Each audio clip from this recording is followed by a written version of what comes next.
You messed up my song. I was singing 10 days, 10 days, 10 days. 10 days, 10 days, 10 days.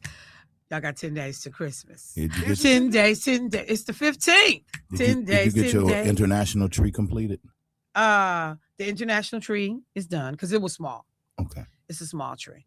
And I have to credit Rhonda and Keith Pierce for the amazing ornaments from London, from Paris, the UK. The ornaments are stupid. So now I have to have an international tree. Anyone traveling abroad, if you see a Christmas ornament, text me. I'll cash app you the money. Bring me back an ornament. But let me say good morning. Good morning. What's happening, family? Welcome to the show. It is Michelle Bryant here at WNOV, 860 AM, 106.5 FM. You are listening to Say Something Real and Real Talk. Good morning to the bros in the studio. Wait. Let me do this. It's Ralph Tresvant, number one. But because it was a good reason, I am not going to talk slick. Jermaine Rideout. This was an incredibly special weekend. Man, listen. Tell folks what happened. Well, I am extremely excited and godly proud of my son. He made history with the family. He became the first male on both sides of his family, mom's side and the dad's side, Mm. to graduate from college. Yeah, Big Wallace shot he did it. calling. He did it. Got a degree in communications. Yeah, he got his And bachelor's. what school did he graduate from? Mississippi Valley State. HBCU. Yeah. All right. So you were sending text messages. Yeah. It was snot bubbles all Oh, on the man. on the camera. Listen here, man. I'm talking about boo-hooing. I mean, real rap transfer. I mean, but You was like, I can't help it, Sham. I can't help it. cool it now, but I'm crying. Yeah, you did say it. You did say it, cool it down. Man. And Bobby Brown did when Bobby Brown was like 15. But yeah. So what was it like though, bro? Man, listen, it was a lot of family there? Oh, it was a lot of family, but I'm gonna tell you, this is what's crazy. I flew into Memphis and hung out in Memphis and drove to to Saltville. Now, when I originally got my hotel in Saltville, it said that I was 30 minutes away from Mississippi State campus, right? Okay. So I'm half asleep, so I book it and drive the 2 hours, not knowing that I was driving to Mississippi State and not Mississippi Valley State. Oh. Let me tell you how crazy this Oh is. my God. So my hotel said I was 30 minutes away. So I'm like, okay, man, I'm gonna get up because the event started at 8 o'clock. So I'm like, I'm gonna get up at 6:30, take a shower. 8 p.m. No, 8 a.m. Graduation was at 8 Saturday a.m. morning. Damn. Okay. So- That's early. I'm like, okay, I'm 30 minutes away. I'm get up 6:30, take a shower, eat, jump on the freeway at about 7:15 and get there in time. But as I was getting ready to get in the shower, I'm telling you, as for sure as I'm sitting here talking to you and Debo, something told me, put the address in. I'm like, okay, let me just put the address in before I get in the shower. I put the address in. Jermaine. This is right hand to God, Shell. It said 2 hours away. No! Oh my God! So I screamed, no! No! So listen, I'm running around like a chicken with his head cut off. Oh my God. So I'm hurrying up. I jumped in the shower, almost fell, all types of stuff. I'm like, no, this can't be my life. So this is the honest to God truth, Shell. I walked out of my hotel room at 7:15. And the graduation is at 8 o'clock. The graduation is at 8 o'clock. It's 2 hours away. Guess what time I got to the graduation? 8:05. 8:20. No. I swear to God. I did 120 the whole ride. Oh my God. I'm talking about, you know how Yeah. you agree with me? It's them hills like Woo! I was like, Lord, please. Don't let me get stopped. Don't let me get stopped and don't let me lose control. Right. Now, I called my son. This is the Oh, God my truth. I called my son. God. It was like 7:47. He answered, Dad, man, we lining up now, getting ready to go in the gym. Oh, come on. At that time, it said I'm like an hour and 20 something away. I'm like, oh my God. So I tell him, I said, son, I'll be there in 30 minutes. He was like, okay, Dad. When I got there, Oh my God. now Oh my God. I This got is there crazy. on faith because my gas hand was like, it said like 43 miles before it was Empty. empty. I mean, I'm flying. And I'm like, oh my God, Lord, please don't let me run out of gas. I get to the entrance to where Greenwood, you can turn in and they got the security guys to tell you where to go. I turn in. Where the graduation? Right there in the gym nation, but they call it names. Oh my God. I just park on the grass. I jump out. I'm right at the guy. I promise the guy. Listen, I was going to get there even if I was being chased by the police. They was going to see my son graduate too. Then they was going to take me. But I pull up on the grass. Jump out. Run in. As soon as I get in, his class is coming from the seat. And they walking up. Stop. So as he walking up, he just so happened to look up and see me and just, yeah. I seen it in his eyes. I was like, because I'm sure looking around for you the whole time. Yeah, and that's what you do. You look for your. As soon as I walked and he was walking up, he looked up into the stands and saw me. He was like, I said, yeah, boy, yeah, and boy. But when I tell you, that's crazy. Yes, I broke the law. Yes, I broke the law. Yes, I did. Listen, if you ever want to know what it's like going 120 miles an hour, just ask me. I'll tell you. Oh, I can tell you. Oh, it was scary. But I was determined. I told my son afterwards when we was taking pictures, we was live and talking about it. I said, son, I was gonna go to prison because I was gonna keep going, and they was gonna have to 93 police cars was gonna have to escort me into this gym because I was coming to see you graduate. That is so crazy. Yes, but I'm grateful. I thank God that he said divine intervention all the way. Listen, when I promise you, it was 7:10 when I put that address in. 17. It said an hour and 57 minutes away. Oh my God. Boy, yeah. The graduation was over with at about 9:10, 9:15. That's what time I would have made it there if I didn't do that 120 all the way there. That 120 got me right to when his class was walking up, like they was coming up out of their seat. And I ran up the steps, turned my phone on, and I'm looking. I saw his class getting up out of their chairs, walking to the thing. I said, "Oh my God, that's crazy." Well, boy. Good thing your last name starts with R. No, you better believe it because I was riding out. Boy. So I always like to say, so the lesson is proper planning prevents poor performance. And I knew that anyway from my street days. But I thought I was being intentional by Friday night. Had you had the right school, you was good. So I'm like, okay. I didn't pay attention to the valley. I was half asleep, when I got off my flight. I hung out on Bill Street, and I'm like, man, listen, let me go into my hotel because I don't want to hang out too long because I'm not here to hang out. I'm here for my son. So I'm going through my phone. Closest hotel to Mississippi, I said Mississippi State instead of Mississippi Valley. Lord have mercy. Boom. I'm like, okay. That's crazy. So from Memphis, it was a 2-hour ride. So I'm riding. When I tell you, when you tired, the white lines looked like sheep, cows. Oh yeah. It was all. I could have swore, man, I saw Bojangles come out. WB, like all type of stuff was happening. So I'm falling asleep. Like, Lord, please let me make it. Oh I made it. Got to the hotel. Went to sleep. I'm like, I'm not gonna stay up. I'm gonna go to sleep. And I'm glad I did because when I got up about 6:30, jump in the shower and put that address in, I said, oh my God, man. But I made it, and thank the Lord I made it.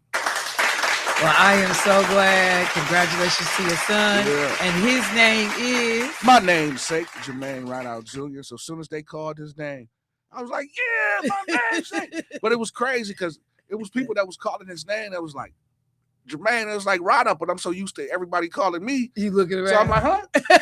They talking to my son. That's crazy. They talking to my son. But man, let me show you a picture of him and his mother. We're so godly proud of this guy, man. He Oh, that's nice. yeah, That's nice. He looked like Jermaine's brother, though. Yeah, he do with the locks and everything. Well, you know, I am happy to be able to say congratulations. It's nothing like it. Yeah. You know, I remember my son's graduation, the family in there, you know, my mother and them there. It just it's a real moment. Yeah, super real moment. You know, and we didn't even get to kick it because as soon as he graduated, he had to go to work. Yeah. And I was like, bro, everybody in town. He's like, I gotta work. Yeah. I gotta go to work. So he went to work. He was getting ready for a big job. So I love it. I'm geek. Geek nod to you, Dad of the Year. Driving 120. But I also it's not recommended though. Yeah, it's not recommended. But in the midst of all of that, Shell, you know, I found out one thing. What's that? That my baloney has a first name. Oh my God. Oscar. We don't ever get to escape, do we? Okay. I'm back. Debo. Went to church. I'm back. That's all. Just went to church. Move on. What'd you say? Went to church. Yeah, I can't compete with that story. Look, I did you this weekend, Debo. What'd you do? I went to church online this weekend. I went to Christ the King online. Well, it's a start. It's a start. I was number 2 on the it's a start. The little whatever YouTube. I was number 2. I was like, hey. Since they got the new pastor. Yeah, because he's a bro. That's one of the reasons why I have been trying to get over to Christ the King, because they're new pastors in Omega. Remember Omega South 5. So I was like, oh, I gotta check out Frat and see what's going on. And I listened to his sermon. I like his style. He makes it plain, but you can have all the education woven through. So I did, and I really like Christ the King. I like the way they do stuff over there. You know what I'm liking though, Michelle? What's that? Is currently Jerusalem doesn't have a pastor, so that she's kind of going. You know, you got a guest with the visiting pastors. Yeah, rotating in. Yesterday, Pastor Glenn Hall. It was the first time, and I've been knowing Glenn since we were kids. I've known him. I've never heard him preach. He could preach. Okay. So I had the opportunity to hear him preach on yesterday, and then of course Tim Rogers, and I had never heard Pastor Powell preach, so I got a chance to hear him. Redmond, I heard him. You know, so you get a different style of preaching and teaching every week. We get something different. You know. Well, I like that idea. What's that? So they can have me come over there. No, we don't. He said no. We're doing all right. Shell, you want me to come on over and share the good word of God? He said no. I'm available. No, we good. I'm available now. No need to come through. Hey, maybe we'll get Keith Paris over there one Sunday. Now, how you gonna hire Keith and not hire me? Because he's a preacher. Yeah, there's a reason for that. You know what? Hold on. Because he went to school. So while y'all playing credentials. Wait, hold on. While you playing, I'm gonna show you my credentials. While you playing, you better not pull out no minister's license from online. I got license. No, it ain't from online, brother. While you playing, where you get it from? I'm the ordained. Church of what's happening now. Ephesians Missionary Baptist Church.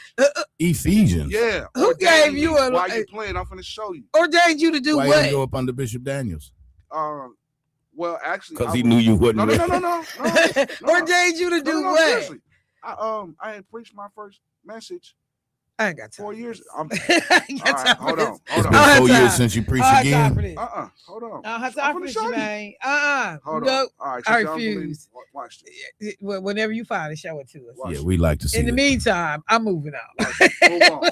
Watch this. I'm gonna show you. I'm moving on. So before I get into anything, oh God, here you go. He got it. What you got?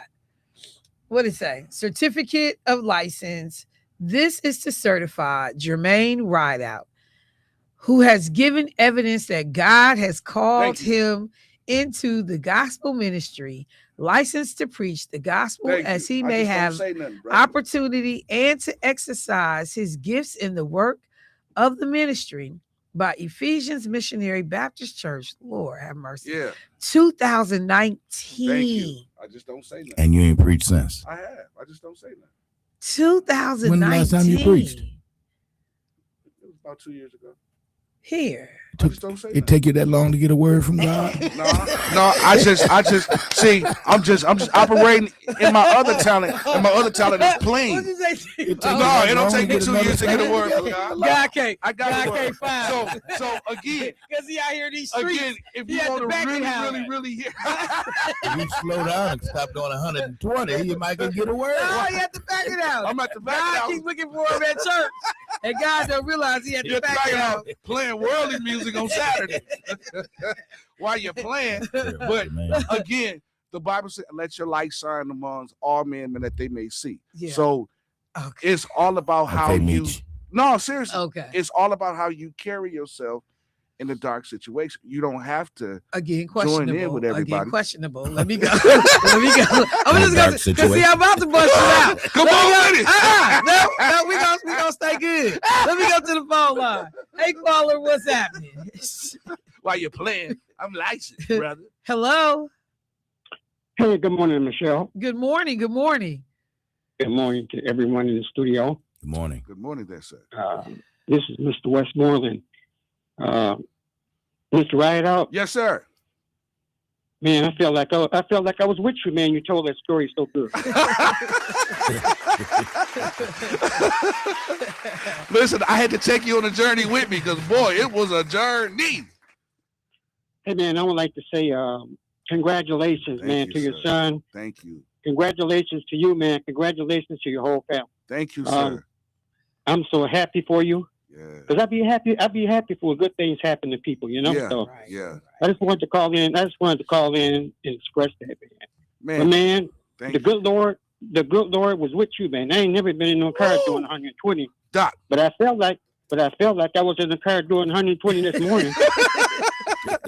Come along on this fantastic voyage. Thank you, Mr. Okay, man. Westmoreland. Congratulations again, man. Thank you, sir. I appreciate it, man. That means a lot to me. Thank you. Hey, man. God bless you. Bless you. And you know that's coming from a brother who is super Yeah. proud of his son as Listen, well. man. I should know. And a reason why, man, that super I'm proud feeling of his son. how I'm feeling is because he wanted to give up 2 years ago. Like he wanted to take a break. He was like, "Dad, I'm gonna take a break." I said, "Nah. If you take a break, you ain't gonna never, never go back because you just gonna fall into the waves of just chilling." I said, "Nah, man, that we gonna push you to go." Then you start working, making a little money, paying bills, Yeah. accumulating bills. Yeah. They say, you got a car note. Yeah, life started life. Yeah. Yeah. And Real I life. remember, I would tell kids all the time, like, man, once you start, just keep push going. push Yeah. through. Well, that is good. And Mr. Westmoreland, thank you for calling. That, like I said, to have one brother to reach out to another brother, Yeah. in I this way appreciate that. is always cool. All right. Before I go to commercial break, I gotta take a second because I'm about to be messy. I'm about to be real messy. So this weekend I was out running around and I was like, I'm hungry. I got a taste for some pork chops. Don't need them, but I got a taste for them. So I went and got some pork chops from, local black-owned restaurant.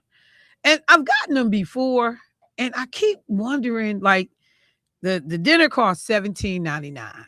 Okay, so that's a penny shy, $18. But every time I would get my bill, it would be $20.04. I mean, when I would, go pay, it would be $20.04. And I was like, what kind of damn taxes they charging that the meal is $18, but when I get my meal, it's $20.04. But I just do what I do. I keep on moving.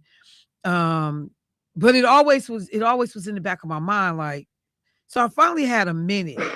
I slowed down and I looked at my receipt. So my meal, fried pork chop dinner with 2 sides and a drink, $17.99. Cool.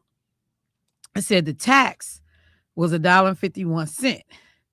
And then it said a surcharge of 54 cents. but it says that my tax is 8.4%. What? And I'm like, 8.4. this is some Chicago type tax.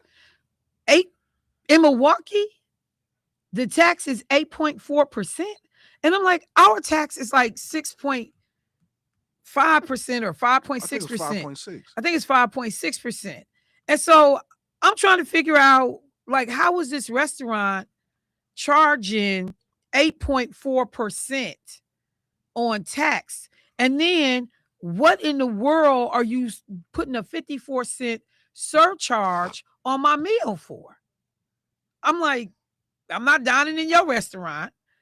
You just handed me my food through the window. And I'm just gonna say this because there's another restaurant, and I'm not gonna call no names today. I'm not gonna call names today. I But bet you won't. there's another that don't work on me. That's you and Debo. I bet you won't. That'll work on me. But there's another restaurant that I'm telling y'all I have stopped going to because they charged me a surcharge when I ordered my food to go. But the containers that you given me is cheap, flimsy containers. And I don't understand why I'm paying a surcharge. It's cheaper to wait on me as a customer than it is for me to dine in because you don't have to pay nobody to walk around, serve me, clean up after me, reset the table, blah, blah, blah. But you charging me a surcharge to take my food. I pick up I call in an order, I pick up my food, or I come in and I place an order, and it's to go. Y'all cook my food, put it in some flimsy old to-go containers, and then you charge me extra for that. So I don't go there no more, even though I love the food. When I say I love the food, I love the food. But I'm not going to go there just on principle because how you charging me to take my food out?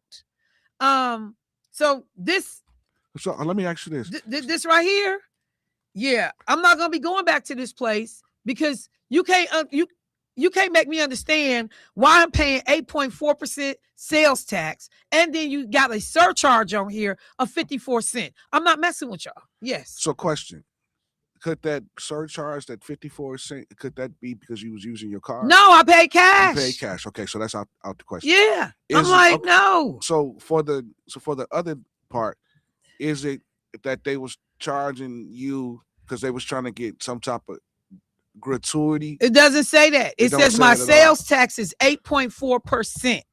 And that's not Milwaukee's sales tax. So, and then it says they can set their own sales tax? Yeah, evidently. 8.4%. Can you get that door for me? Yeah. 8.4%. And it says right on here, because sometimes I will pay with my card, but I pay with I pay cash. I gave him $20.04 and or $20.05, 20 bucks and a nickel. And it says change return 1 cent. But what did you charge me a surcharge of 54 cents for? Because I didn't use a debit card. I paid with cash. So what is the surcharge for? I'm like, y'all ain't gonna nickel and dime me to death when I can just go someplace and pay a straight fee and not do that. But that 8.4% sales tax, nah. And so is that legal? Can you do that? I've seen it done before. I've got to go back and kind of try to remember how I've seen this happen, but I've seen this done before. But 8.4%, man, this is Chicago taxes, sales taxes. I'm not paying nobody that. And then a surcharge on top of it, and I paid you with cash. No, sir. You can miss me as a customer. So I had to say that. I'm not going to call their name because, I'm not trying to hurt nobody's business. But I know the business people associated with it, they listen to the show. I'm telling y'all right now, I won't be back because I'm not paying that. And I don't care if it's only $1. That's my dollar. I'm not. Somebody said tax is 7.9%. Wisconsin sales taxes, let me see. I mean, unless it went up, but I could have swore I thought it was. Hang on, sales tax. Jesus. I didn't know.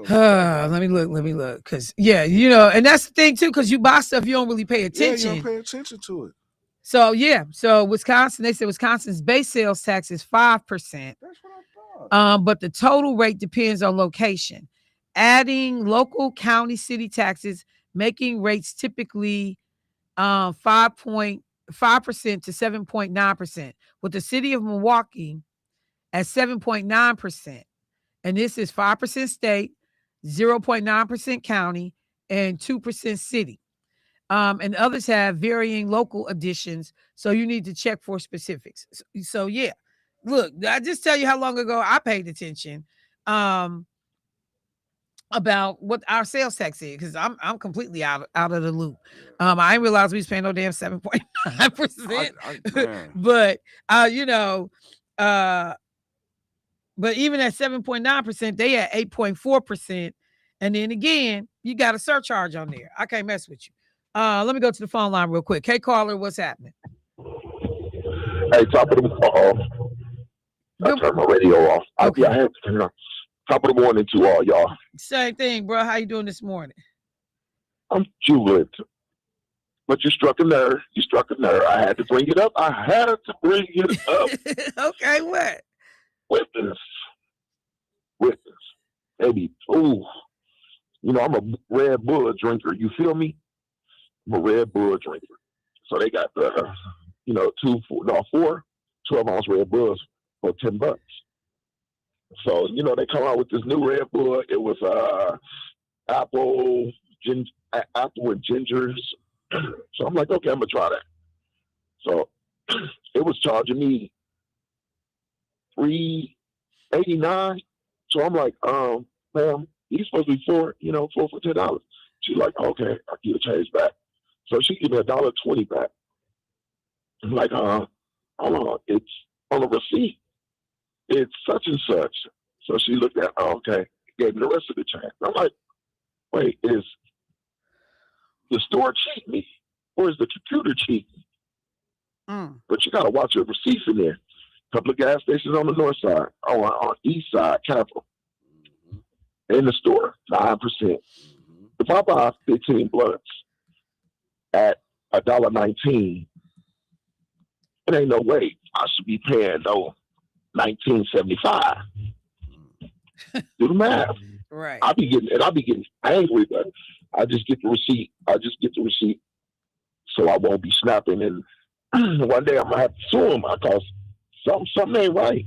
And man, I can go to Waukesha and get my gas when I'm out there for $2.37. Come to the hood, it's $3. Like, come on now, somebody got to regulate something. Yeah, that's crazy to me, man. That you know, man, that you think that they would put the less price gas, but it depends in on the like city. where you buying the gas, because you know we got the. I ain't buying it in the hood because it's high. Yeah, because it's high. Yeah. Dang, So if you go out to like Oak Creek, because and our like Germantown, emission, If you go right to Whitman's, Yeah. Whitman's got gas for two. but that's not in Milwaukee. 37. Whitman's? Women's Yes, is not it in. is. It's not in Milwaukee though. Yes, it is. I didn't think Where Women's that? address. It's on I know where it Bradley. is, but You're I talking didn't about on think. It's Bradley, on right? Bradley. Yeah, on Bradley. Hang on now, is that still Milwaukee? Yeah, I though? think that's still Yeah. considered Milwaukee County. And I let me mean tell y'all, Milwaukee County, but not the city Yeah. of Milwaukee. So what's the difference? it's still a city. Hang on. It's Brown Deer. Yeah, It's that Brown Deer area. If it's But Brown, let me say one more thing so I get off the phone. Whitman's okay. on Brown Deer and on Bradley compared to Whitman's and Waukesha. I'm my wife a potato eater, so she like potatoes. 69 cents on Bradley, 49 cents in Waukesha. Y'all make that make sense to me. Yeah. All right, thank you, bro. I appreciate it. Yeah. And so Woodman's is considered Menominee Falls. It's not Milwaukee. So it's Menominee Falls. Yeah, it's Menominee Falls. So- It is not Milwaukee. But I still don't understand how it's cheaper out there than it is in the inner city. Well, you look, don't get me started. I thought at one time because Milwaukee is one of the only cities that has to do the vehicle emission testing. So I thought that impacts us as well. Let me see if I can run up on this answer real quick. I'm gonna go to break. But yeah, y'all can't be because the other thing I didn't talk about, and I will briefly when I come back from the break, what they're doing with Instacart for people that order their food, their groceries, or have Instacart go pick up items for you. Instacart has been charging customers different prices depending on the customer. So you and I can both be buying the same thing. The example they gave was Skippy peanut butter. They will charge one customer $2.99 when they picking that up, and they'll charge another customer $3.59, and they've done that in the same day. Instacart. So y'all need to check y'all bills, because some of these people be tacking on prices and changing prices, and you paying more than what the stuff costs in the store. Unbelievable. I'll be right back, y'all.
Love all our listeners. Everybody like, look now, Michelle. The 5% Wisconsin sales tax, the 0.9% Milwaukee County tax, 2% City of Milwaukee sales tax. I think that's different.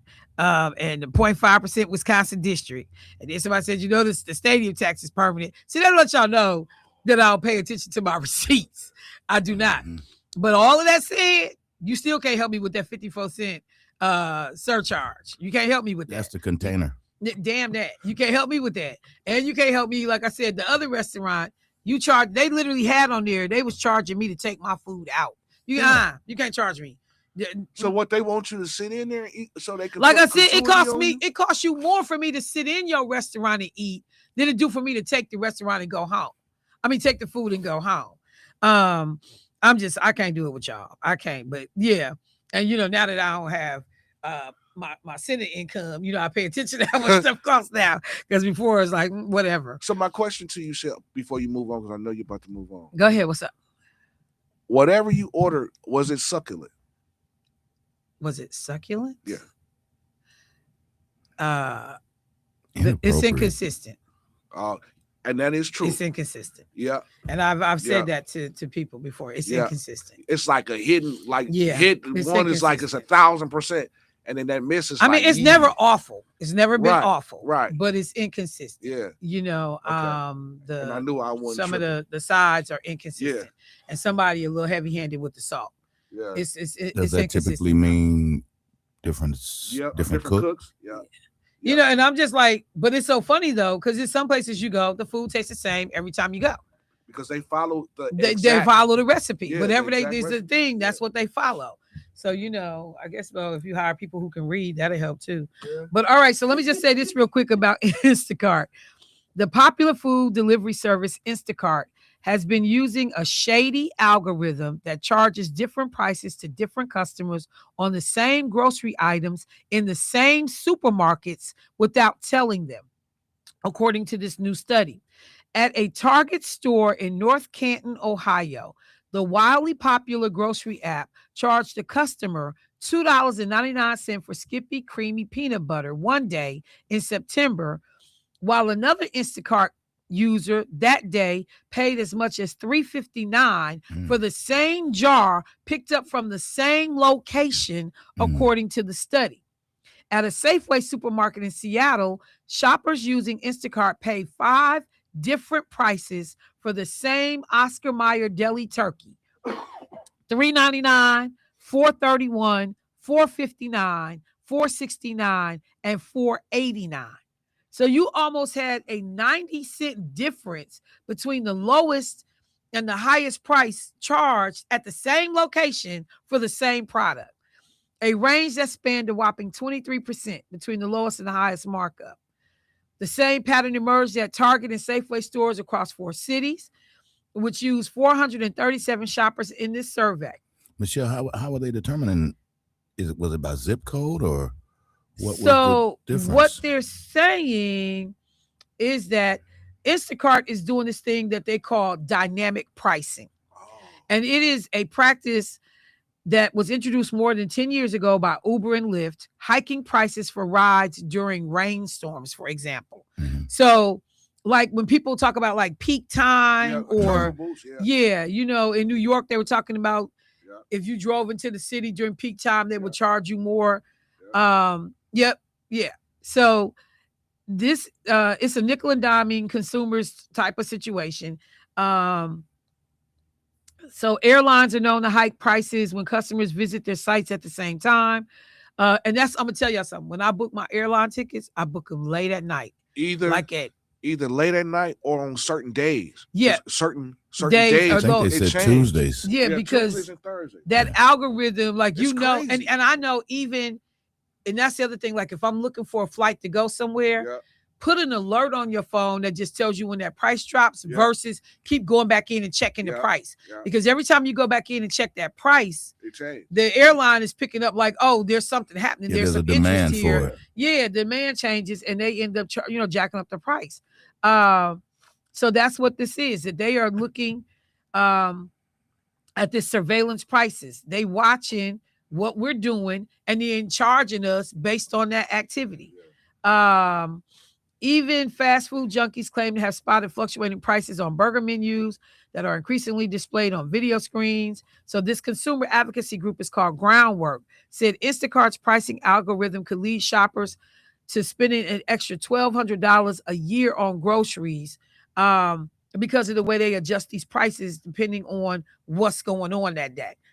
Nearly 3/4 of grocery items surveyed were sold, and they used 437 secret shoppers to go in and do these orders. And this is how they got this information.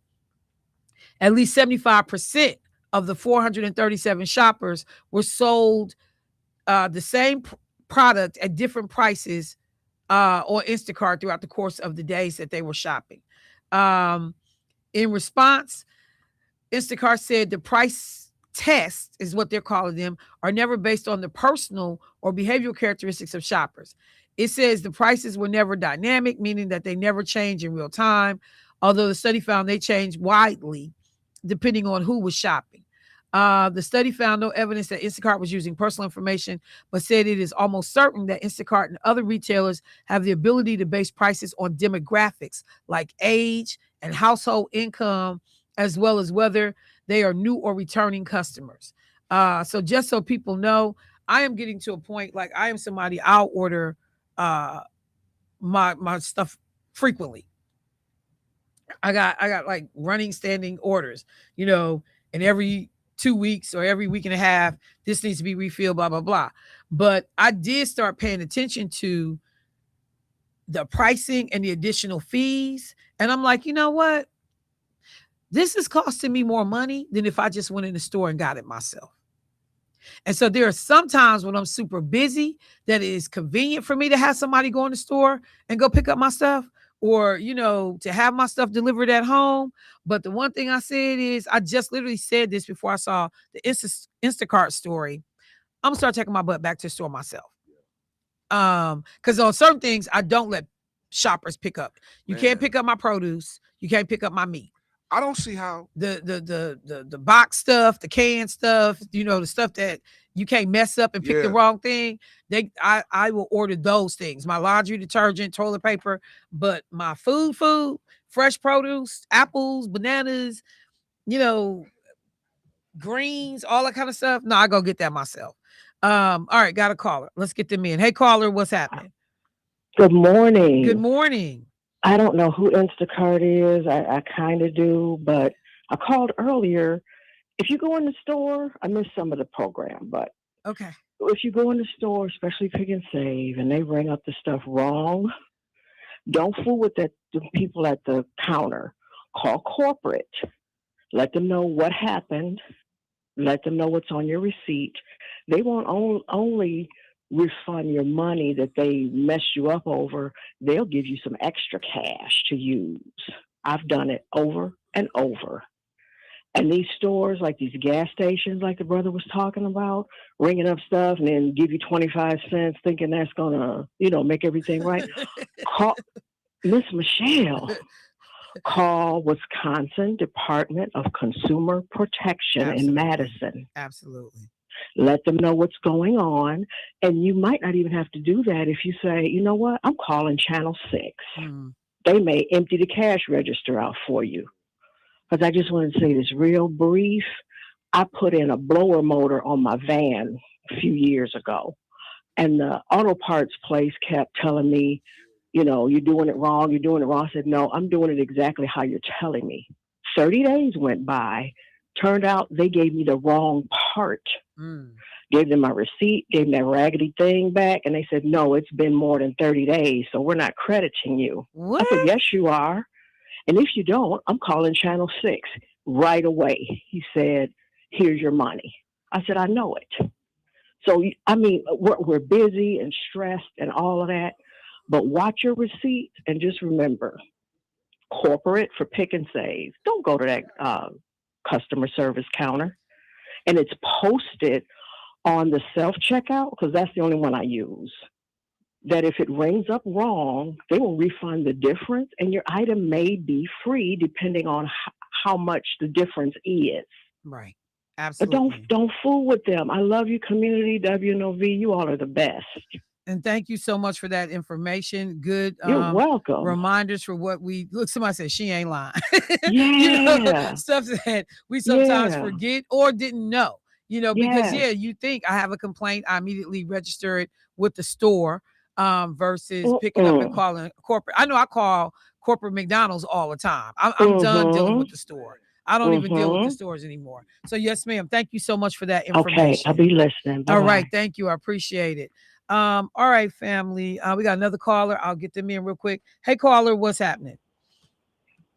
Hello. Hello. Hey, Michelle. Hi. Hey, bro. How you doing this morning?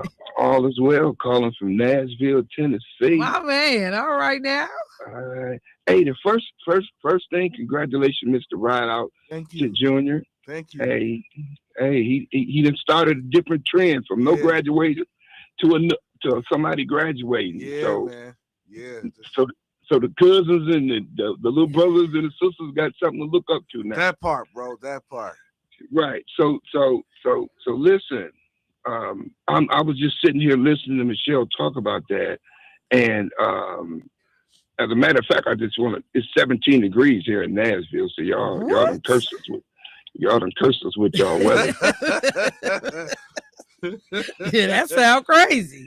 Hey, now all I need is just a little bit of snow, and they're gonna shut the city down. A teaspoon of snow and shut it down. Hey, they'll shut it down, and I'll just be just as clappy as I can be. So the next thing is shout out to Matt Talbot. Matt Talbot got a commercial come on. Talking about what Matt Talbot offered. I'm a graduate of Matt Talbot, 1993. Got 30-something plus years clean and sober. Hey. All right. So shout out to Matt Talbot. Thank you. Briefly. Hey, listen. I went in Matt Talbot in 93. I was an active drug user for 7 years. Wow. I'm came out of Matt Talbot a whole new man, and ain't looked back since. That's what. So it works. You get a whole nother one. Bro. That's all right. Yeah, man. That's awesome. That's inspirational. Wow. So it works. And then shout out to Christ the King. You right, Christ the King. Pastor Sinclair is awesome, but Pastor McVicker done retired. Christ the King is the bomb. Served there for many years. Okay. Until I moved to Nashville. Small world. Next thing is about this Instacart and all this stuff. Listen to this. So I'm 66 years old. How'd I get there, boy? I tell you.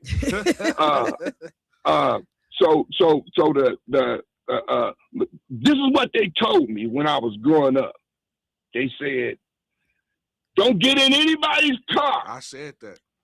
Don't eat anybody's food. Yeah. Don't let people that you don't know mess with your food and stuff that you don't know what kind of day they done had, who they mad at." Now I'm at the last of the 50s. I'm a 59-year baby. So now, fast forward to 2025, and I got people delivering my food, and I'm calling this stranger to Uber or whatever, and they picking me up, taking me where I want to go. Yeah. Boy, has times changed. Listen, it's funny that you said that because I just had the conversation of how we go from don't talk to strangers to getting in cars with complete strangers. With complete strangers. And you know what's really weird about that? And I ain't trying to discourage nobody because some people need that. Yeah. But a mass shooter plots his thing, and what always come to mind. Remember somebody put cyanide in Tylenol? Yeah. Yeah. That guy had a personal vendetta against somebody, and it didn't matter who he hurt. Yeah. Now we ride around. So let me change that. Last thing is, Michelle, did you get enough for those people that was needing coats and that kind of drive? You know what? We finishing it up. Hopefully today and tomorrow. I just had one more coat. The brothers of Omega Psi Phi just dropped off a coat for one of my boys that needed one. So I'm going to be going through the list because some people who had said they were going to help, the stuff hasn't come through yet.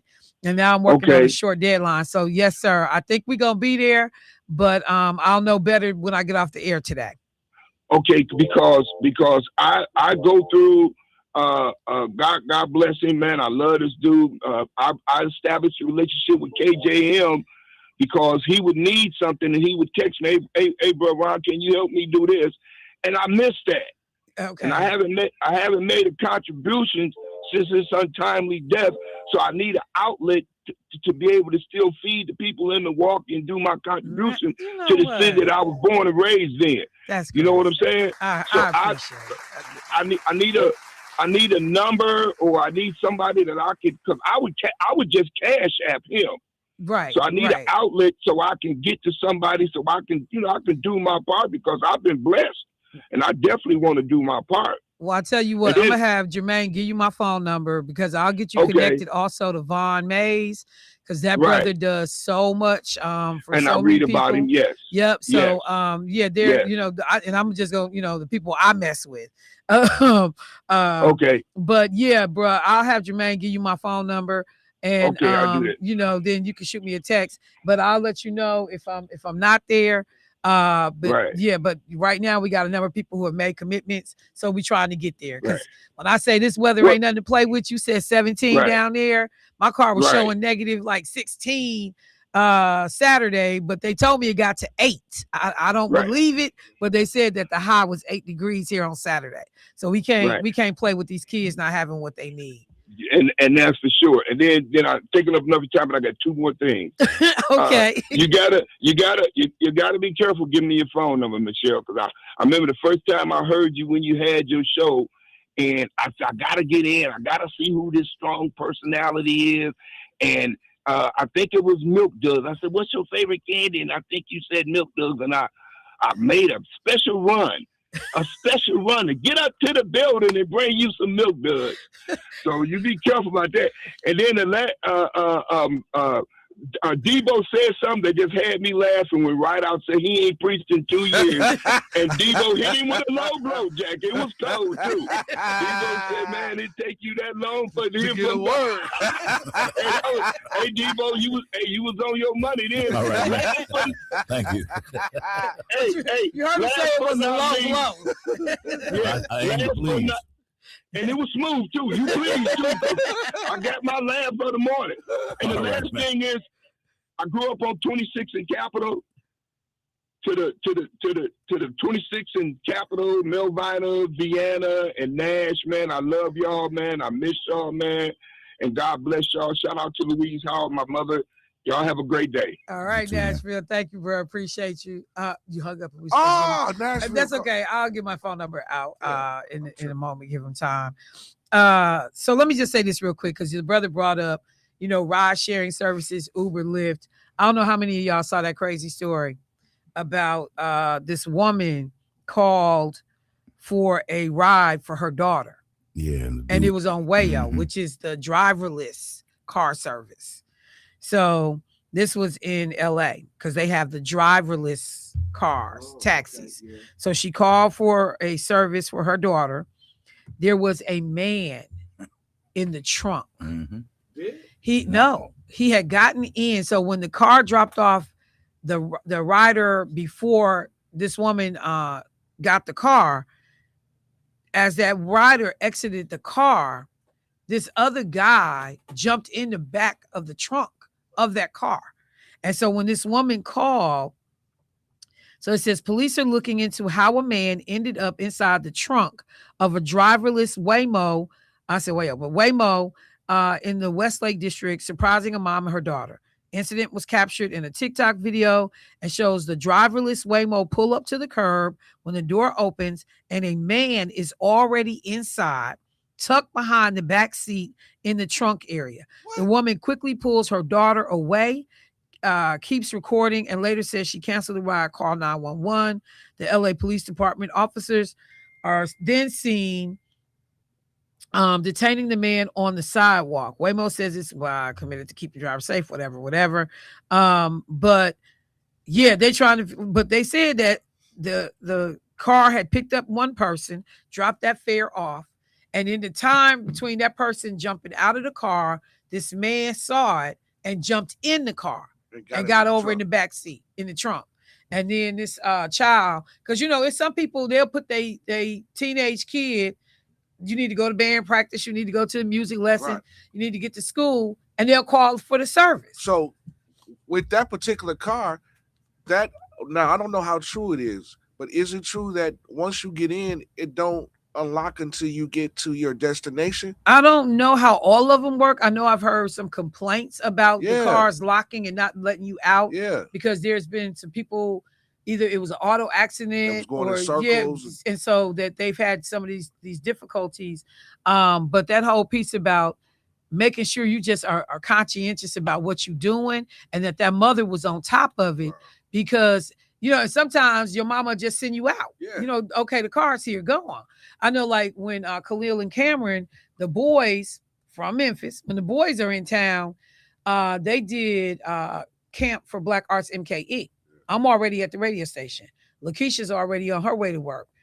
So we had used a child, like Uber service. Uber has I think it's either Uber or Lyft, but they have a child service where all the drivers have been vetted, and the driver picks up your kids and takes them to where they're supposed to be. And you can monitor the kid every step of the way. And it was so funny because this brother came to the house to deliver pizza one day, and he said, "I know this house." He said, "Where my boys at?" It was a black, it was a black dude. He said, "Where my boys at?" And I was like, "What?"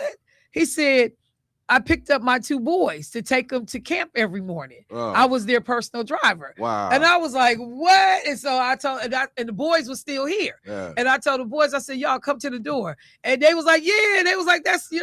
So, to the caller's point, don't talk to a stranger. To strangers having very intimate access in some cases. Yeah, because I pick up some to us. kids. Yeah. And it, I mean, to be honest with you, it kind of freaked me out because I'm like, as a parent, why would you send your 6, 7-year-old out? Like, you don't come with them to make sure that they get to school. You send them out, put them in the car, put their seatbelt on, and then leave. Like, Yeah. it's just, for me as a parent, I'm hands on. And I'm gonna tell you one thing now. When I had Julius, my god brother's foster son, if I had to send him to school, now I'm just gonna I sent him in Black Label because I know who these drivers are. They've been vetted a different kind of way. Yeah. Because you're moving high end Yeah. clientele. So I had Black Label service Yeah. that took Julius, and it would trip him out. And one of the neighbors was like, "This boy got a black Suburban coming to pick him up to take him to school." Yes, he does. Yeah. Yes, he does. Because I was real funny about that. Yep. So I was like, if anything go on with this driver, You'll they know know. exactly who it is. Yep. But all right, y'all, let me take another break. Caller, I see you. We got to get to all of these other crazy stories. Got to talk about my man Carl Carlton. Anybody that know me knows I love the song Bad Mama Jamma. That is my song all day. My phone rang repeatedly for folks that know me, letting me know. My brother was the first one to hit me up. Your boy passed away. So I'll talk about that. Got to talk about Rob Reiner and his wife being killed, murdered in their home. That story is crazy. And then I am interested to know what y'all are thinking about. What's his name? Sharon? How you say his name? Oh, Moore, the coach from Michigan. Ooh, I got it. Boy, Hey, the social media smoke on that story. Hey, but everything that's happening to that guy, and I never would say this, but when you put yourself in situations like that, and then you just spaz out and blame everybody for your mistakes, like, come on, bro, you got to take accountability for what you did. Well, look, we'll get into it because, like I said, the smoke on social media tearing him up. Woo, I mean, it's going all kind of ways. So let me take a break, y'all. I'll be right back.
UNOV. All right, y'all. Let me just take a second. I said I wanted to make sure that I mentioned that on yesterday we saw the passing of a R&B legend, Carl Carlton, who passed away at the age of 72. And as I said, it's 72. I see somebody wrote 75, but they must have wrote that by mistake. But this man, uh, first of all, connected to Confunction. And when you talk about, you got the shot, you got it.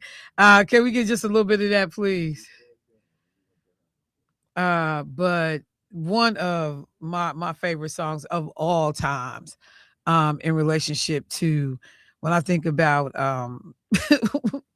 when I was in school, getting it in, this song came on. And when I say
the 70s and 80s hits, Everlasting Love, Bad Mama, she's a Bad Mama Jamma, died on Sunday, according to his son. Cause of death was not announced, but Carlton reportedly had health problems after suffering a stroke back in 2019.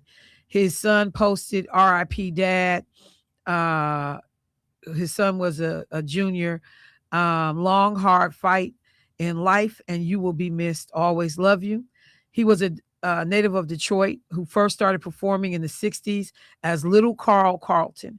He dropped the little by 1971 when he scored a hit on the Billboard Soul Singles chart with I Can Feel It. In 1974, Carlton hit the top 10 on the Billboard Hot 100 with Everlasting Love. Everlasting Love is called too. A cover of Robert Knight's R&B song. Carlton's version became the definitive recording and remains popular today with more than 25 million streams on Spotify. But Carlton may be best known for She's a Bad Mama Jamma. She's Built, She's Stacked, the funky lead single from his self-titled 1981 album. It was a nominated Grammy Award. It was nominated for a Grammy Award. Was sampled by rappers like Foxy Brown, Flo Milli, Das FX, and more than 100 million streams on Spotify, and appeared frequently in soundtracks for movies. I never heard Bad Mama Jamma on Friends, but they said it was on Friends. Yeah, Friends. I remember Miss Congeniality too. I remember when it was on there.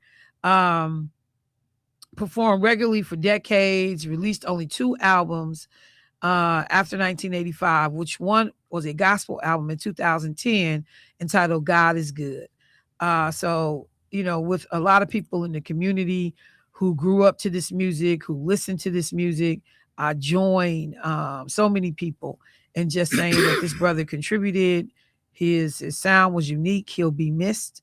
And I just appreciate the work. So I just wanted to make sure that we were aware of that. The other thing I'll say real quickly is folks are watching the news come out of Los Angeles about the murders of Carl Reiner and his wife, Michelle.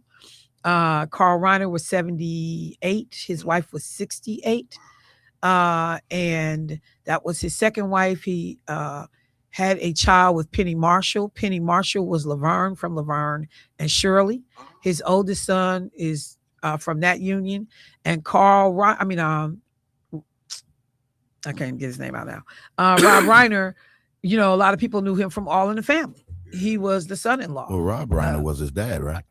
Carl Reiner was his dad. Carl was his dad? Yeah, Carl was his dad. Yeah. Carl was the daddy. Rob was the son. And so they knew him from All in the Family. And he was an intellectual even on All in the Family. One of the things that you will notice from the folks that have sent out condolences on his behalf and to his surviving children, because he had 3 children from his union with his current wife and one previous child, Barack Obama, Kamala Harris, because he was a big time player in the Democratic Party in terms of supporting candidates. There was not many national candidates that ran for office that did not come his way. He hosted all kinds of, political functions. So he will be greatly missed. And then people have talked about, after leaving All in the Family, the things that he did that are most notable. He became, a producer or executive director and or director. And so projects like A Few Good Men, You Can't Handle the Truth, Misery. Misery is one of my all-time creepy favorite movies. Kathy Bates was crazy as potato chips in that movie. Oh, Jesus. She started healing, she broke it again. Yeah, come on now. Stand By Me, which was amazing. So he has had a heck of a body of work. And now, you kind of got the feeling that something crazy was happening, because it wasn't like, first they said, 2 people found dead in his home. So immediately you go, I wonder, was he one of them? Then they say 2 people found dead in his home. Yep, it's them, him and his wife. And then he's like, nah, this ain't no murder suicide. Dude was too active. And then they had stab wounds, both of them. So it's like, oh, somebody killed him. And then he had a son that had recently returned home who had been struggling.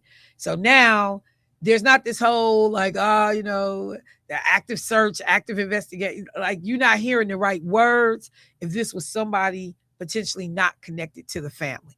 So the sad suspicion is that perhaps this man was killed by maybe even a member of his own family. So that part is crazy. So there will be a lot of tributes paid to Reiner and his wife. Stay tuned for those. But I certainly want to mention them because I will forever see that very first episode when George Jefferson came on to All in the Family. And I think leading up to it, when they were talking about this black family was moving in, and it's crazy the stuff you would laugh at then that you most likely would not laugh at today. Wait a minute. Because he's what? So that was Archie? It was Archie's daughter's husband. Gloria's husband, He Michael. called him Meathead. Oh, the wait big a minute. tall The dude. tall cat that with had the long the hair. lippy hair. Yeah, the hippie. Yeah. So that's the guy. That's him. Oh. Yeah, that's who was found deceased. Oh. And but his dad played Dick Van Dyke's boss. Yeah. From the Dick Van Dyke Show. Oh, yeah, okay. That was his dad. Oh, okay. Yeah, but his dad was like Wow. royalty in the Hollywood industry as well. He followed in his daddy's footsteps for sure, and in some cases exceeded him. But his dad was very politically engaged. Carl Reiner, he just passed in 2020. But yep, the Dick Van Dyke Show. He worked on When Harry Met Sally with his son. He was a major player as well. But yeah, that episode when when the Jeffersons was moving in and Archie Bunker said, "Man, it's gonna be chicken bones flying out the window." Oh my God. Yeah, Oh my God. Archie was a character. And I remember I bust out laughing before I was mad. Oh, and I don't know that I ever got mad because it was so.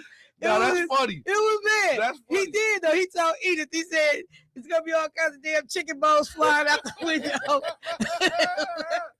And then, but they didn't disappoint. Because when Sherman Hensley came on there, I mean, it wasn't the first arch. I mean, the first one, I don't know if it was George. It was another black man. Wait a minute. But I thought that Let me they see. had George's wife working for them, and that's how George got introduced. Nah, Because Weezy of didn't his never work for the. So for you them. sure? Yeah, Weezy was. Oh, Archie Bunker them couldn't afford no damn housekeeper. no. I mean, Let me thought see. in like an Did early episode. Weezy ever work for the Bunkers? No, I know that didn't happen. I could have sworn. No, you messed. Let me see. Could have sworn I seen her in the episode. They couldn't afford no housekeeper. What is you talking about? No, Louise Jefferson was a neighbor and a friend of Edith Bunker, not an employee. Oh, I think they okay. was like at a center or something. Okay, together. okay. Yeah, boy, please. I was about to George say, I always thought- had more money than Archie Bunker. Even when he was Yeah, poor, he was a dry he had cleaner. more money than Archie Bunker. The drop. Let me go to the phone line real quick. Hey, caller, what's happening? Good morning, Michelle. Hey, good morning. Speaker or radio? How are you? Good. How you doing this morning, Angela? I'm doing good. It's good to hear your voice. I miss you guys. I haven't been calling in because I've been too sick to even get up out the bed, and I didn't want to even pick up the phone. But today I'm feeling real good. I mean, God is good. I went to church yesterday, and everything is going well for me. So, but my reason for calling is I need to know next week. Will not promise that, but I need to know, will you be in the office next week? Yeah, Monday. we're on through Christmas Eve. Okay, because I have a surprise coming for you guys, but I just need to know that you're going to be there because it's not going to be a surprise without you there. Well, we will be here partaking with until it. noon on Wednesday. Okay, gotcha. Okay. Okay, good morning, Mr. Devo. Good morning, Right Out. Good morning. Good morning, Clark Kent. Love you guys. Y'all have a blessed day. All right, Angela, and I'm glad you're feeling better today, or well today. One day Yes, at a ma'am. time. Yes, ma'am. Yep, that's all it takes is just one day at a time. All And right. it's coming along well. Good. I'm glad to hear that. All right. You guys have a good day and be safe. Yes, ma'am. You too. So I wanted to let me just back up for a second because I don't want to brush past that. Y'all, we can't take our health for granted. Yeah, Please yeah. do what you need to. The holidays can be stressful, trying to do too much for too many people. Slow down, take care of yourself. I tell everybody the opportunity just to soak it all in, enjoy life, what you have been blessed with or have had the opportunity to do. So and I heard her when she said, hey, some days I can't even get out the bed. Today felt like a better day. So everybody, please take heed and take care of yourself. We need you. Yeah. But, I tell people all the time, if you drop dead tomorrow, there will be other folks stepping in. So don't think that because some folks move like, if I don't do it, won't nobody else do it. Yeah, don't mess around and be gone. That's all I'm going to say. Don't mess around and be gone. Somebody said Weezy was the maid for Maud. Oh, Ma, yeah, okay. I know Yeah. Esther Roll was the maid on Maud too. Yeah, but I think that's that was Weezy. Esther Roll. no, that's weird. No. Weezy said maybe she had two different Yeah. black maids. Because I know Esther Roll was her maid at one point as well. See, I wouldn't have been doing none of that. Okay, May have replaced Wheezy when Yeah, the I- Jeffersons maybe when Weezy came out. left. Yeah, because I was like, wait, I could have swore I thought I saw. Yeah, So that was. yeah, And then because there's Ma. Okay, yeah, so that's yeah. Ma. Okay. Yeah, I just love everybody trying to get it in. I see Yeah. y'all answers. And then All right, y'all. Let me take a that- quick break. When we come back, I got to talk about Michigan for a second because the foolishness, Yeah, he the did foolishness, it to. He did it to himself though. the foolishness. He did it to himself. Ooh, ooh. It's about to be straight no chaser up in here, uncomfortable. We'll be right back.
All right, family, welcome back to the show. So I said I was going to take a minute and talk about Sharon Moore, Sharon, however you say his name, coach, previous coach, former coach, University of Michigan, one of the most coveted collegiate football programs in the nation.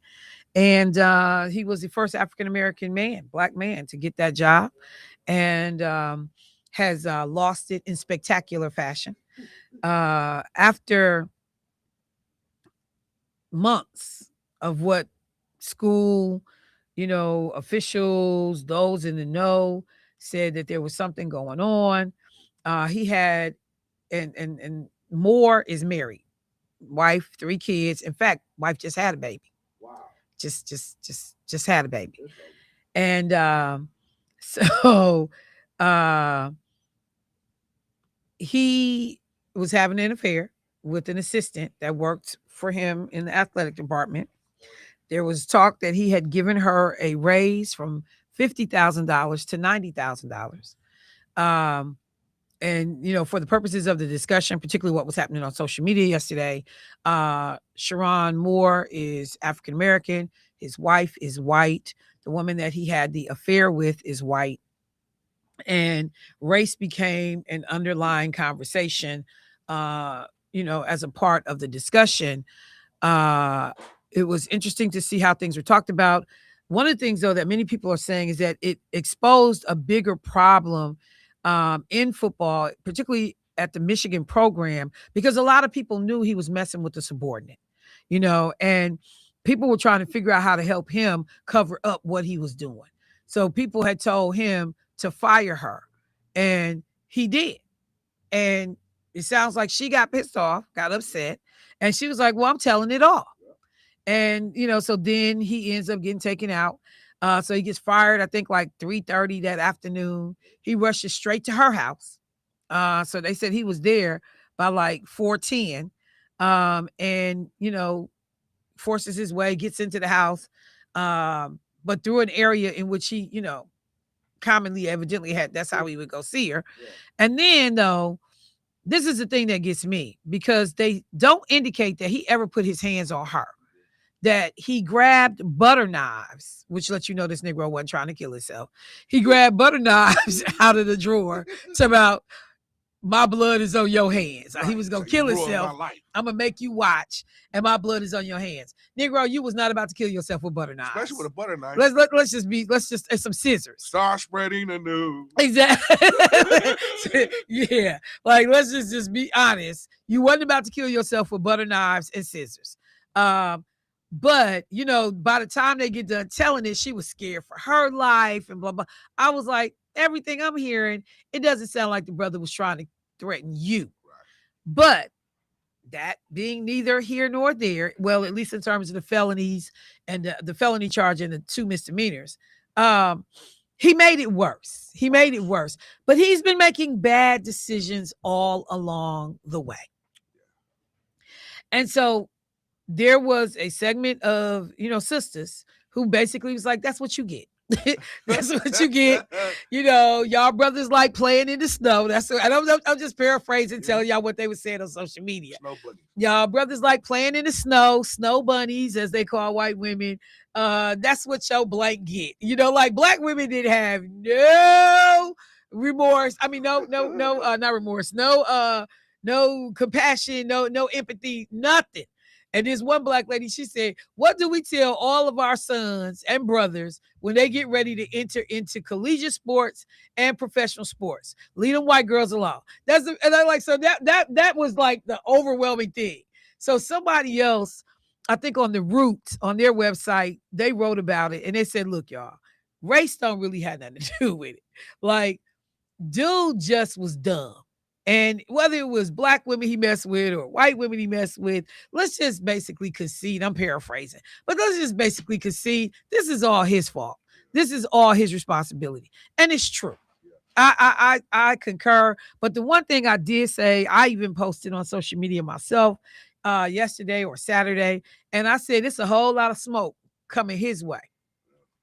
When is some smoke going to be blown in her direction? Well, she's because she knew she was messing with a married man. But the only smoke she would get, it would be from a moral standpoint. Well, I don't care how it comes, but she's supposed to get some because she too was aware of the clause in the contracts. Yeah, but it don't apply to her though.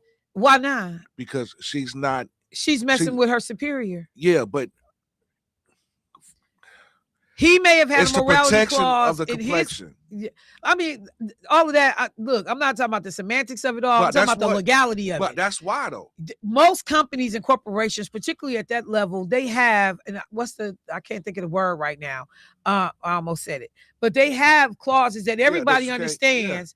You do not mess with your coworkers. Particularly if it's a subordinate, superior, a supervisor subordinate relationship. You don't do that. All I'm saying, though, even if it's only on the morality, aspect of it, nobody has had a whole lot of smoke for her. So I think that there needs to be, because she extra trifling because the man married.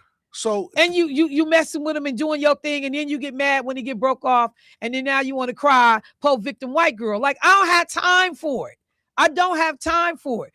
She also, he's the biggest dummy of them all. Dummy, because of everything you risking. Yeah, you done messed up your money. You messed up your family situation. You an embarrassment. You're gonna make it harder for another black man trying to get one of these dang head coaching jobs. But there were some people that brought up some stuff and that was in the Root article, that in 2023, Moore was interviewed about the plight of black quarterbacks in the NFL and what was going on with brothers being slighted. And he said, I don't see color. I don't see race. So, of course he don't. Everybody was like, I bet you see it today, though. I bet you see it now. Well, he eats stovetop. But fraternization, thank you. I could not come up with that word to save my life, a fraternization policy. But, I just, the whole thing is just crazy. He made it worse. He could have just got fired and went on home, dealt with the heat at the house, but you gonna go straight to your woman's house. You upset with her. And I have seen this so many times in real, everyday, regular lay people's lives. Bros get caught cheating on their wife. And they go back to the woman and want to hurt the woman they was cheating with, and you cost me. No, fam. That's called being accountable. That lady didn't take an oath to that woman you married to. Exactly. You took that oath. You took that oath, but you so upset that you blew it, so now you want to find somebody else to blame. Yeah. Which is terrible. So he really made it worse, because not only are you losing your financial stability, you're also, I'm sure, going to lose your household and your wife. And now child support, and you won't coach again. And you ain't gonna coach on that level. Again. No, you will not coach again. JUCO, high school, maybe. Yeah, but Boys and Girls Club. Yeah. Hey, Doc, you got a great chance to coach at the Boys and Girls Club now. I mean, a great chance. Pop water. It's a rap, dude. Yeah, you ain't gonna never coach on that level. Let me go to the phone lines, though. Got the phone lines lit up. Hey, caller, what's happening? Hey, Michelle, how you doing? I'm good. How are you this morning? All right. I just had a quick question. Yes. Are you still doing the toy thing? Yes, I am. Okay, because I get off work in an hour. I know you're not going to be there. Can I still bring the toys down? Yes, please do. And in fact, ironically, I am going to be hanging around because I got something to do. So I'm going to be on this side of town for a minute. So I'll be here. Okay. Well, you know what this is, right? I do know who it is. I know the voice. Oh, okay. Well, I collect, and I'm gonna bring this big old bag of Hot Wheels. No. I mean, big bag. And oh my God. Ride out. Yes, you got a grandson, right? Yes, sir. Okay, I got some cool Batmobiles out my collection for him. Man, I appreciate it. Is that cool? Man, listen, thank you so much, sir. I appreciate it, man. That's crazy. Okay. I love this community, man. And Michelle, anything Black Queen, I always put aside for you. I got a special Hot Wheels for you. Wow. Okay. Look, I'm childish. I'm sitting up here like, yes. I'm nothing but a big kid. No, thank you so much, bruh. You always, you a stand-up dude. Thank you for thinking about these babies. This call came unexpectedly, but it was no way we weren't going to try to figure out how to help. So thank you for helping us out with that. We appreciate you. All right. Wait a minute. Hold on, sir. Before you leave, Mhm. Can you bring me a cheeseburger? You know, What kind of cheeseburger? don't bring him nothing. You see, you can't do nothing for people. They always go too damn far. Don't bring him But I nothing. got them though. I know you do, but I don't. Don't bring him nothing. Okay. Bye. Bye. Can you bring me a You bring me a cheeseburger. I can't stand you. Look, people like morality clause, Michelle, fraternization policies. Yes, thank you so much. Let me go to the next caller. Hey, caller, what's happening? Hey, good morning, Michelle. How Good- y'all doing? I'm good, bro. How you doing this morning? Yeah, y'all treating Ride out right? You Yes, know sir. what? I need a burger He there, gonna sir. get treated. I don't know about right, but he gonna show get treated. Hey, but I just want to say the bigger tragedy in that Michigan thing is that now, remember what happened at Michigan State? The same identical thing. Yep. The same, I mean, and it just forgot hurts about my Howard. heart that Was it two Howard? black Jordan men Howard. did this because now they're blocking the way for another black head coach at any one of them schools. I don't think they'll ever consider another black coach. Man, I think Oh my I God, think I too, man, forgot that they about probably Michigan did State. try to set this dude up so they can get him up out of there. Because from what they were saying that the athletic director didn't like him. Uh, But well, I mean, when I heard it, I first thought it was a setup too, Ride out. Yeah, I said it sounded like a setup to me. sound like a setup. Yeah, but I mean, Yeah. come on. Look, I'm so glad. I love all y'all. Everybody like Michelle, fraternization. Mark, like, come on, Michelle. Look, I'm just saying, but bruh, you raise her salary. I mean, you are active participant in the foolishness. And on Yeah. some level, some of them seem like they was trying to cover it up and Yeah. give him an out. That's why they had him fire her. But Mm. Overall, yeah, they'll lay a trap for you. You silly enough Yeah. to walk up into it. Yeah. They'll lay a trap for you. Now, wasn't she married? No, not the Oh, assistant. she wasn't married? Just him. She's a young chick. Yeah. Oh, okay. Yep. But my thing, the dude at Michigan State had just signed a 10-year, $90 million contract. Jeez. And then this guy had, I think, like a 6 years. $42 million contract. 5 years. No. It was $5 million. Though he had a $5 million contract. Who? The guy from here, it was $5 million per year. Yeah, but it was worth like $40 million. Yeah. 30, So, 30. so what was it, like 6 years? But the common denominator is the white female Yeah. that took them both down. Yeah. And that's what. Well, now don't get me wrong. They're accountable for their actions. Yeah. They're accountable, but it hurts my heart to think that we ain't gonna see a black coach at Michigan State or Michigan in any time in the foreseeable future, man. Yeah. That's the bigger. And bigger that was the tragedy. thing that for me that just was so jarring about it all is, but then again, once when I went back and read what he had said about when it comes to black quarterbacks, he didn't see race, he didn't see this, so you doing a Clarence Thomas moment, you don't think about the impact to all brothers. If you get, because there's so many times many of us get hired on jobs and we understand what's on our shoulders when we walking through that door. Right. That, like if I mess up this opportunity, it's going to be hard for the brother or sister that got to come behind me. Mm-hmm, And so you show up in your best possible self.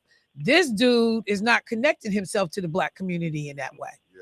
So, you think you moving like, and how many times we see some brothers think they rise above race. Yeah. That I'm not a black man, I'm just Michael Jordan, I'm just whatever, and then you get reminded, no, you a brother too. So yeah, but that was the first thing I thought about, was like, how hard you just made it for black men, because they already believe black men can't control themselves when it comes to a white woman. That's right. The lie been You told. nailed it right there. Yeah, that lie been told since we first got off the boat. And all of that foolishness that we got to have, they had to have a women.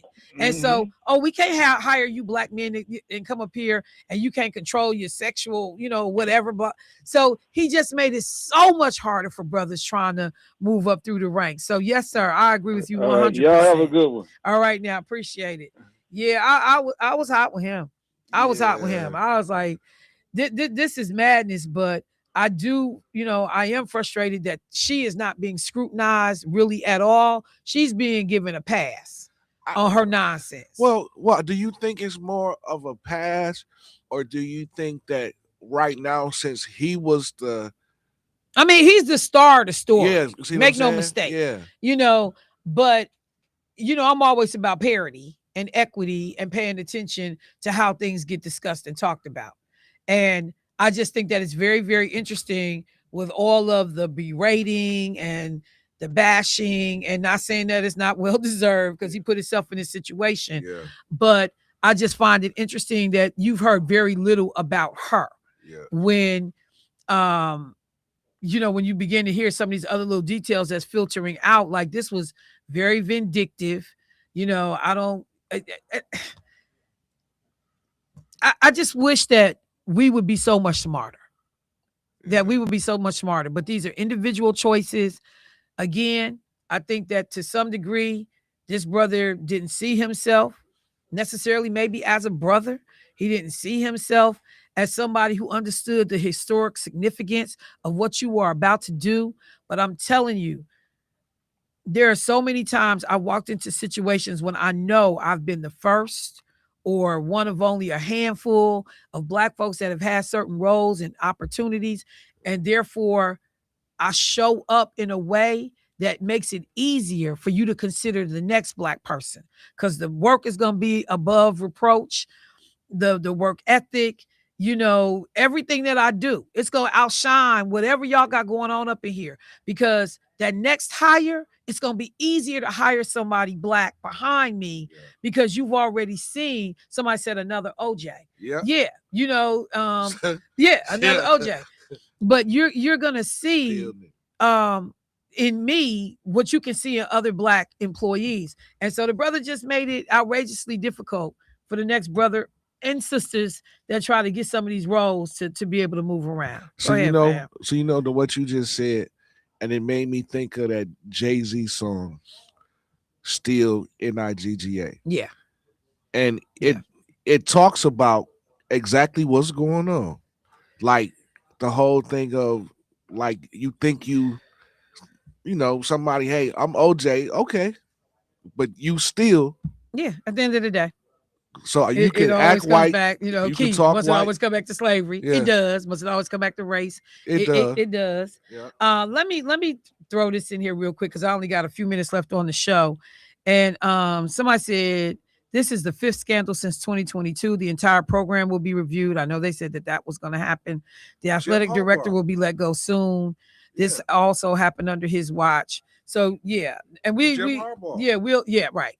We, you know what? I can't, because I need to spend time on this. But another thing that I'm gonna do, and I'm gonna say this real quick before I get out of here, because it just irked my soul this weekend, and people are gonna get mad at me. But I'm hoping people, because I know it's brothers who get. Can you close that door for me? But it's brothers that get distracted. They get irritated when I talk about certain things, particularly when it relates to other brothers, politics, or whatever. But let me just say this real quick. This governor's race, I think it's 11 candidates right now in this race so far. I think 9 on the Democratic, either 8 or 9 on the Democratic side of the ticket.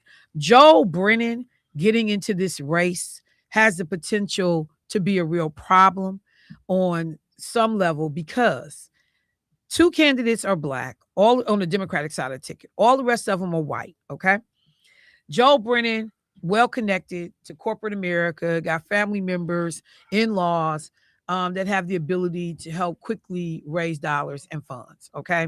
So he definitely is a spoiler on the white side of the voting demographic, all right? And then you have Mandela and David Crawley in there and what Black folks may do on that side of things. So the white vote is being split up because you got the women in the race, you got Joel in the race. So they're going to have a hard time trying to figure it out. And I'm not saying that there aren't Black people that are planning to vote for white people in the election. I'm not saying that, but I'm saying for right now, I just want to break it out along racial lines. So the other dynamic that becomes interesting, this, when people say name ID, if you can raise enough money, you can overcome name ID. Let me just be clear about that. If you can raise enough money, you can deal with name ID, which is the one thing that Mandela Barnes has working for him over all these other candidates, including Joe Brennan. But you gotta have money to deal with the name ID. But let me tell you something I did real quickly. Me and one of my friends, we were sitting, because we were talking about the elections. So I went to Mandela Barnes's website. And I said, because a lot of this is going to get down to receipts and policy on some level in terms of how some of this stuff shakes out. I went to Mandela's website, and he has a tab on his website, and I should have brought it up, but he has a tab on his website that talks about his record. So I said, okay, he won't get caught slipping like he did in the U.S. Senate race, in which for a whole year he had nothing of substance on his website. So I looked on the website, and I see where he says, okay, it says serving Wisconsin in the state legislature. But he only mentions two things, really. One is he says he co-sponsored a bill that lowered the cost of chemotherapy pills in 2014. And then in 2015, he demanded Joint Finance Committee funding to address Milwaukee's violence epidemic. Okay, so you demanding something from Joint Finance, that means nothing. I wouldn't even put that on my website because it's a waste of breath, because it meant nothing. But this was the thing on this one thing he touted, the very first thing he touted with the little star by it. In 2014, co-sponsored a bill that lowered the cost of chemotherapy pills. Y'all, he wasn't the original author of the bill or co-author of the bill. He wasn't even a co-sponsor of the bill for 7 months. The day before the bill was set to be passed on March 20th, on March 19th, he joined as a co-sponsor. What I tell y'all about having a team behind you that's not ready for prime time. It took me and my friend less than 7 minutes to figure this out on this bill. So the one piece of legislation that you want to highlight, it wasn't your bill. You wasn't a co-sponsor for 7 months. The bill then went in committee, came out of committee, amendments, passed this, went back. You was never on it. And then you jumped on it the day before the bill got passed in the legislature. This the bill you want to highlight? What did I tell y'all? A record of nothing. A record of nothing. Now, tomorrow, I'm going to mention I went to David Crawley's website. I got beef with his website because David Crawley, in fact, passed 3 bills as a author, co-author into law. The way his team wrote about it, it just looks like he authored the bill, but you have no idea that the bill actually became a law. When you don't have people around you who can help you tell your story in a way that makes sense and can withstand fact checkers, you in trouble. That's both of their campaigns. But you know what? I'm going to stop giving Negroes free advice because they don't pay black people. They pay white folks. I got to go. Michelle Bryant, WNOV, 860 AM on 106.5 FM. Y'all, it's been real. Jay, proud of the babies. Bros, I appreciate y'all. Family, I'll talk to y'all tomorrow. Peace.